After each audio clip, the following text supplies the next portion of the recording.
এই ভুতুড়ে দেখতে রাজবাড়িটির অস্তিত্ব যাতে পঞ্চভূতে বিলীন না হয়ে যায়, তাই জন্য এখানকার কর্তৃপক্ষ ক্যামেরার নজরদারির জন্য এই অর্ডারটি আমাদের দিয়েছিল। রাজবাড়িটি না থাকলেও রাজবাড়ির এই মন্দিরটি এখনও কিন্তু অস্তিত্ব সংকটের সাথে বর্তমানে দণ্ডায়মান।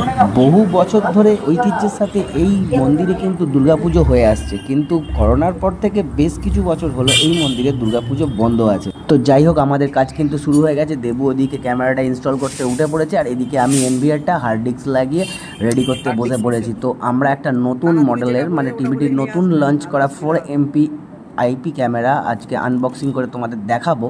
এর ছবি অত্যন্ত ক্লিয়ার এবং রাত্রিরেও কিন্তু নাইট ভিশন কালার ক্যামেরা এটা। আর এটা একটা ম্যানুয়াল ডিভিডি।